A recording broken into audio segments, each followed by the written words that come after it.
Hey guys, welcome to my channel and my video. Sesuai dengan judulnya dari video ini, gue akan membahas mengenai dampak Brexit terhadap perekonomian di Indonesia. Boom! Ngebahas gitu. Jadi, apa itu Brexit? Brexit itu sebenarnya singkatan dari Britain's Exit. Maksudnya adalah keluarnya Inggris dari Uni Eropa. Jadi sebenarnya tahun 1975 Inggris itu udah pernah ngadain referendum apakah mereka mau tetap bertahan dan bergabung di Uni Eropa atau mereka mau keluar. Tapi keputusannya pada saat itu adalah mereka tetap bergabung. Hingga tahun ini mereka memutuskan untuk keluar. Kenapa? Karena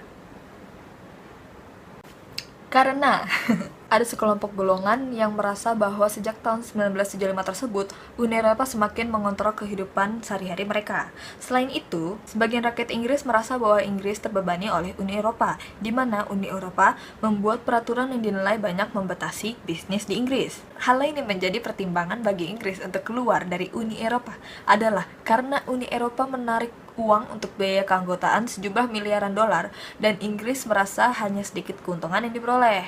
Ada lagi hal lainnya, yaitu salah satu prinsip Uni Eropa tentang free movement yang membawa banyak imigran datang dan menetap di Inggris. Alhasil, tahun ini mereka kembali mengadakan referendum dan 51,4% warga Inggris atau 52%-nya itu ini kasur gue kelihatan jadi kayak annoying gitu aja. 51,4% atau 52% dari warga Inggris itu memutuskan untuk keluar dari Uni Eropa. Nah, dampaknya terhadap perekonomian Indonesia menurut BI itu gak ada. Selesai. Boom! Nggak juga sih, maksudnya menurut BI dampak dari Brexit ini nggak begitu besar buat Indonesia. Karena apa? Karena hubungan bisnis di antara Indonesia dengan Inggris itu nggak banyak. Kuota ekspor dari Indonesia ke Inggris itu cuma 1% totalnya dari seluruh total ekspor yang dilakukan dari Indonesia. Selain itu, investasi yang ditanamkan Inggris di Indonesia itu kurang dari 10%. Makanya menurut BI, sebenarnya peristiwa Brexit ini nggak merugikan. Malahan peristiwa ini justru akan menguntungkan. Karena apa? Otomatis nih ya, jadi gini. Karena keluarnya Inggris dari Uni Eropa, otomatis hubungan bisnis dia dengan negara-negara lain di Eropa itu akan rusak, semacam terputus. Makanya mereka membutuhkan hubungan bisnis yang baru dan mereka akan membuat dan membangun mereka akan mencari dan membangun hubungan bisnis baru di Asia, terutama di ASEAN. Kenapa? Karena ASEAN lagi berkembang dengan sangat pesat.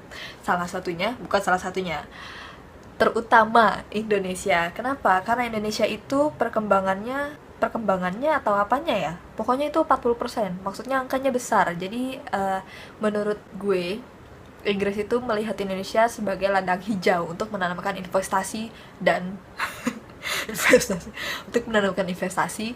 juga melakukan hubungan bisnis.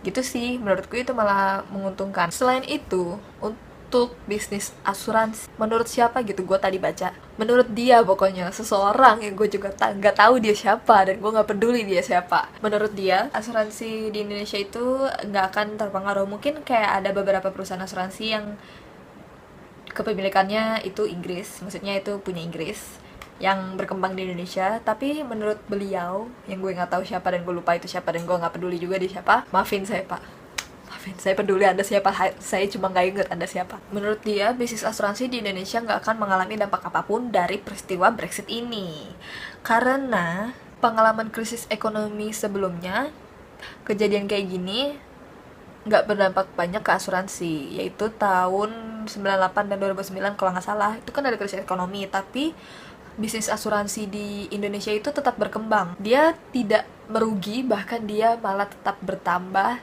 dan berkembang. Alhasil, ramalannya adalah peristiwa Brexit ini nggak akan merugikan bisnis asuransi di Indonesia. Lalu, ada satu hal lagi yang mana gue juga belum tahu sih, gue belum cari tahu, tapi secara gak langsung Brexit ini juga berpengaruh terhadap melemahnya nilai USD terhadap rupiah. Mungkin kaitannya sama saham dan nilai investasi, gue juga gak ngerti kenapa. yang gue harusnya cari tahu dulu, tapi gue nggak mau karena gue males, dan ini mepet banget sama deadline.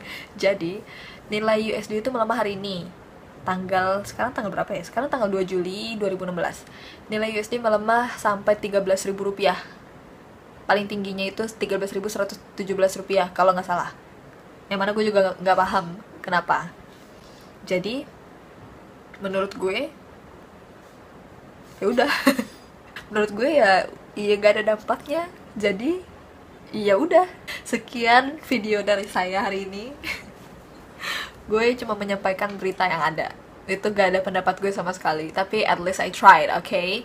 Itu aja yang ingin gue sampaikan hari ini di video ini yang tidak jelas ini. Maafin gue ya penonton kalau kalian kecewa dengan berita gue dan pendapat gue, walaupun ini judulnya mungkin tentang pendapat, tapi ini gak ada pendapat gue sama sekali, ini pendapat pakar. Cuma gue hanya menyampaikan, dan gue gak menyebutkan nama, maaf ya. Thank you for watching, I hope you guys enjoyed, I hope you guys get something from this video, entah itu ilmu, entah itu wawasan. Leave a comment down below about anything that I told you, about anything that I told you. Tentang peristiwa ini, tentang peristiwa Brexit ini, dan dampaknya terhadap perekonomian Indonesia, atau dampaknya mungkin kayak bahasa. Gue juga tahu kalau misalnya bahasa Inggris itu jadi nggak dipakai lagi di Eropa karena masalah ini. Mereka kayak semacam bermusuhan ya, gue juga nggak paham kenapa. Okay, that is all for this video. I hope you guys enjoyed. Again, don't forget to like this video and subscribe and leave a comment.